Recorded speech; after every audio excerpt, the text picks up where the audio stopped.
Eto mga bossing, ang isang mga balitang gustong-gusto nyo marinig, utangin na yan. Itong boxingan, itong boxing. Sige, reaksyonan natin to, pasok. Inatrasahan ni PNP Chief Police General Nicolas Torre III ang hamong suntukan ni Davao City Acting Mayor Baste Duterte. Sinagot din ng general ang mga umaangal sa pagpatol niya sa hamon. Yan ang Express Report ni Brian Castillo. Matapang ka lang naman, we have the position pero kung suntukan tayo, alam ko makaya kita. Sarap talaga awayin, totoo lang. May gigil ang pahayag na yan ni Davao City. Ayan, well, ito kasi... masisisi ko ba si Baste Duterte na ganito ang... Every time that mabibring up itong pangalan ni General Torre, masisisi ko ba si Baste na ganito ang reaction niya? Magtanong kayo sa mga taga KOJC, pagka binring up nyo yung pangalan na General Torre, kung ano yung gusto nilang gawin kay General Torre, kung anong gustong iniisip nila. Ako, tanungin mo, anong gusto kong gawin kay General Torre? Kung mayroon lang chance, mas malala pa sa gustong mangyari ni Baste dahil sa kahayupan na ginawa ni General Torre sa Bayang Pilipinas. Sa sobrang kademonyohan niya, yung pagsira niya, pagwasak niya sa Kingdom of Jesus Christ. Sabi ko nga sa'yo, hindi lang gulpi gustong gawin dyan. Oo, hindi lang gulpi. Gusto ko taihan pa sa mukha yan, ihian. Tapos gusto ko gawin lampaso yung mukha niya. Sa lahat ng mga sinira nila na property sa KOJC. Yung mga dinumihan nilang inidoro doon, yung mga tubol nila lumulutang.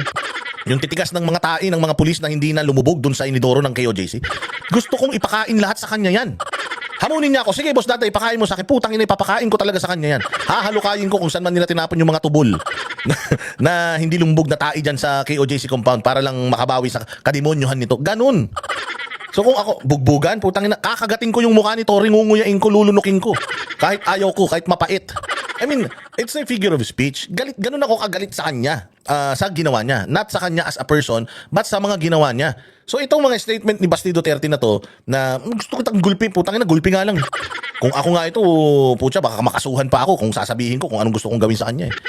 Diba? You should understand, Baste Duterte, na ganito siya kagalit kay Torre. Kinidnap tatay niya, binaboy ang Davao. Sinira pa yung Kingdom of Jesus Christ. Tapos si Pastor Apollo Kibuloy, kita mo ngayon, biktima ng political harassment sa Pilipinas. Di ba? So ikaw naman talaga, napaka bait pa nga ni Baste na gusto ko suntukin talaga eh. Di ba? Pero kung iba tanungin mo si Jay kung anong gusto niyang gawin kay Torre. Tanga na, sabi ni Jay, iuumpog daw niya si Torre sa tiyan niya eh. Sabi ko nga sa'yo, nung nalaman ni Torre, ni Baste ito ay ni Jay Guevara, gusto niya siya na eh. Ako nga din, sabi ko sana ako na lang, kaya lang sobrang laki ko din talaga. Hindi naman papayag si Torre na gugulping ko siya. Ang laki ko, 340 pounds ako mga sir. 340 pounds. Ang katimbang ko si Brock Lesnar. 6-footer pa ako. Putang ina yan. Sabi ko sa'yo, yung mukha ko pa lang, baka minsan nga ako, pag tumitingin ako sa salamin, natatakot ako sa sarili ko. Uy, putang ina, sino ka? Si Boss Dada pala. Ganun ako ka-intimidating. Sa totoo lang. So, ako, alam ko na hindi naman, kung ako lang ahamunin ko si Torre, hindi naman lalaban sa akin yan. Kasi pag lumaban sa akin yan, talagang putang ina, yun na yung pinakamasayang yugto sa buhay ko. May paghihiganti ko na lahat ng mga hinayop, sinalanta nitong hinayupak na ito. So ako, I understand Baste, out of frustration, ganito siya magsalita. Naghahamon ba siya ng suntukan? Hindi. Sabi niya sana, kung pwede lang. Kaya lang si Baste kasi is a mayor. Maaring nasabi niya ito out of anger, pero he's still a mayor. Imagine niyo kung matutuloy itong suntukan na to, anong magiging itsura nila pareho? Magiging katawa-tawa sila sa ibang bansa, hindi ba? Kung halimbawa man, ito si Baste Duterte, tumanggi siya. Hindi niya itinuloy, si Torre, tinuloy niya. Kasi si Torre, maluwag talaga ang tornilyo nun. Di ba? Marami ng mga politiko naghahamon na ng suntukan. Pero hindi naman natutuloy. Alam mo kung bakit? Kasi at the end of the day, nare-realize nila na they have the power, meron silang kapangyarihan, pinagkatiwalaan sila sa mga posisyon at hindi sila mga normal na tao. Kung they will act na mga bata at magsusuntukan na lang sa tuwing may hindi pagkakaintindihan, putang ina, parang bumalik na tayo sa Wild Wild West, magbarilan na lang tayo kapag meron tayong hindi gusto sa isa't isa. Di ba? Ako sa totoo lang, itong hamunan na ito, pangit to para sa akin eh. Kasi sinabi to ni Baste out of anger.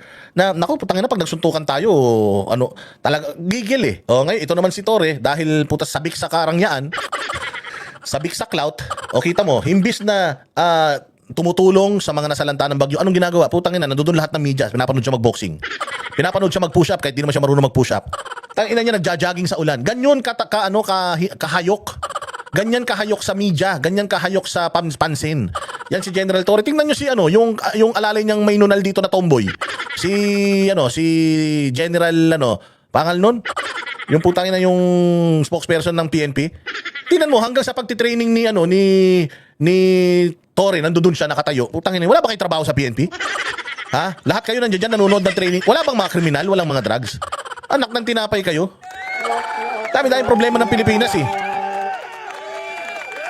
Ako sa totoo lang, cheap na cheap ako dito.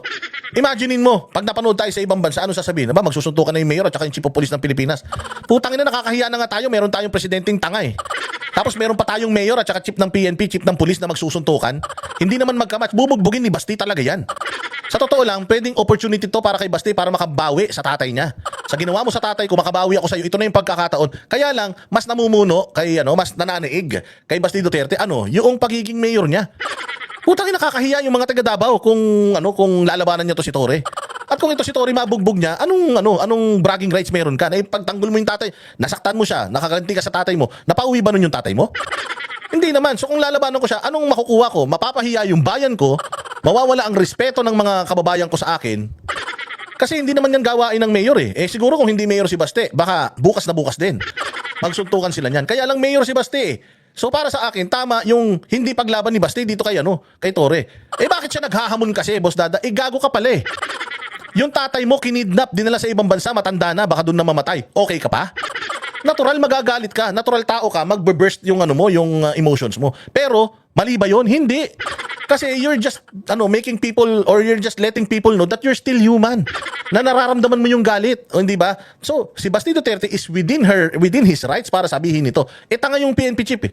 He took it literally na kahit na umatakin mo matanda na to o mahina na nakikita mo. Di parang lalabas po, Basti, tinalagan mo lang naman yan kasi kayang-kaya mo eh. Ako ngayon ang labanan mo. Di ganun na mangyayari. Wala nang katapusan yan. Hamunan na ng hamunan yan. Ganyan ba gusto nyo mangyari sa Pilipinas? Putang ina nyo. Mga tanga talaga kayo. Hindi yan ang pinangarap ko sa bayan ko. Ang ina niyan, gusto ko sa Pilipinas magkaroon tayo ng matitino na mga leader. Sa tingin mo kung babanatan makikipagsuntukan si Baste, magiging matino siya? Kung nilabanan ni Basti ito, magagalit ako sa kanya. Bakit? Kasi hindi mo trabaho yan. Huwag mong ilagay sa kamay mo ang kapangyarihan, ang galit, ang batas. Bayaan mo si J. Guevara may pagsuntukan dyan. Pero kung ikaw, mayor ka, nirerespeto ang lungsod mo, hindi ka dapat talaga lumaban dito kay Torre. Kasi yung mga nagsasabi na, bakla si Baste, wala, bakla. Galit na kayo kay Baste, putangin na nyo. Bago pa man mangyari itong hamunan ng suntukan nito, banas na kayo kay Baste, ginagamit nyo lang yan para meron kayong bagong gamitin pang bash kay Baste. So kayong mga nagsasabi na, ay nako Baste, labanan mo yan. Pag hindi mo nilabanan yan, Baste, nako masisira ka dyan. Hindi, tangin na nyo, mga ego nyo lang.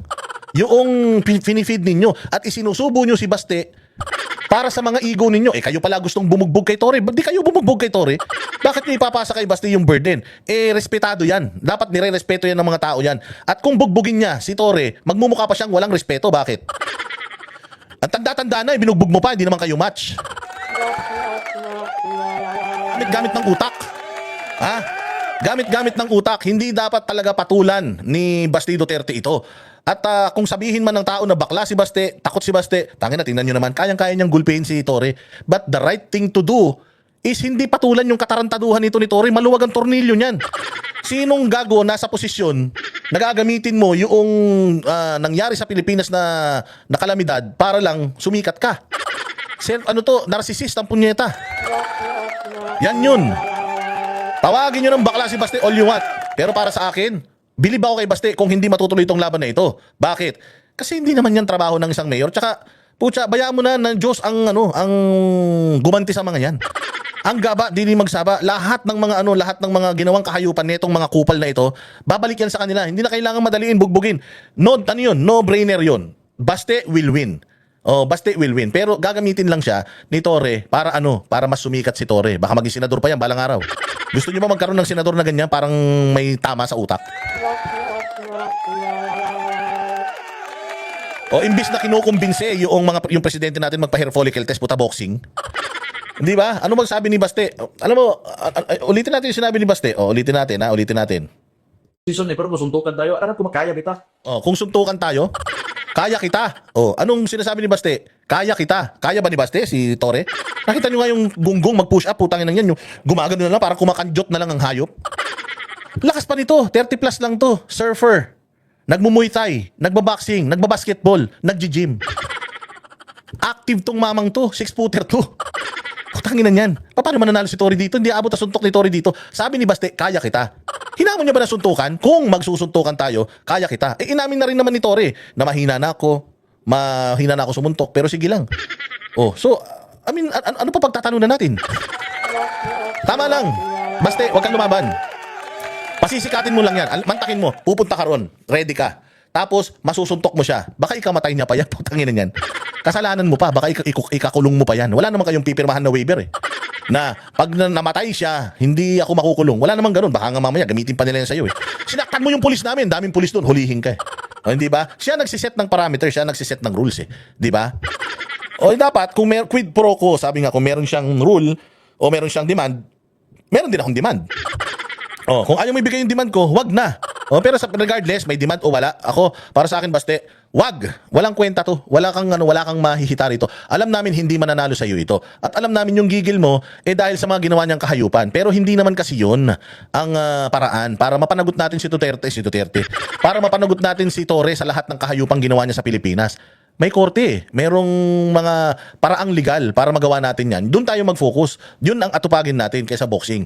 Napakadali lang naman talagang magsuntukan, pero nakakahiya kayo. Alam mo, pag ito natuloy, wala na. Baka isoli ko na yung kandila ko kay Basti. Magkumpari pa naman kami, masisira ang ano niya sa akin, masisira siya sa akin. Kung ako lang, wag mo nang ituloy to, wag mong ituloy to, wag.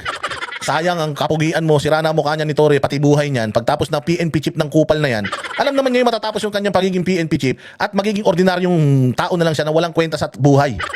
Oo, pagka nilabanan mo pa siya rito, binigyan mo pa siya ng pagkakataon para ma-extend pa yung kanyang kasikatan. O baka pagkatapos ng kanyang pagiging PNP chip tumakbo ng senador yan, baka manalo pa yan dahil ginulpi mo pa siya. O kaya mas mabuti wag na. O dahil konting days na lang mawawala na sa landas natin to si Torre. Magre-retire na yan next year. Okay, so pag-retire niyan, wala na yan. Kakainin na lang yan ang karma niya. He's just gonna be a nobody. Walang kapangyarihan. I-enjoy niya na lahat ng mga tinamasa niya kung ano man, kung may kinita man yan o wala. I-enjoy na lang niya yun habang unti-unti siyang namamatay. Oo, doon sa sakit na ibibigay sa kanya ng langit. Yun ang pinakamagandang ganti. Mamaya masuntok niya sa ulo yan, mamatay yan. O di tapos na agad, di na siya maghihirap sa buhay. O hindi ba maganda yung unti-unti nagdi-deteriorate siya, ma-realize siya hanggang sa humingi siya ng tawad sa Panginoon sa lahat ng mga kahayupan na ginawa niya. Pero yung shortcut, wag na. It's not worth the time. Sayang yung reputasyon. And si Pangulong Duterte siguro will also be against it. So wag na. I don't think this is something na dapat na in-entertain. Sabi nga, si Bastian nagyaya eh. Well, out of frustration, he might have. Pero I am pretty sure na si Basti will come to his senses and iisipin na lahat ng mga ito ay isa sa kanyang mga pagkakamali sa kanyang buhay. And at isa sa pinakatama na gagawin niya at ginawa niya is yung hindi na pinansin yung kabaliwan nito ni Torre. Okay, so maraming salamat sa inyo. Mabuhay kayo. God bless us all and God bless sa Philippines. Magkita-kita po tayo ulit sa susunod na vlog.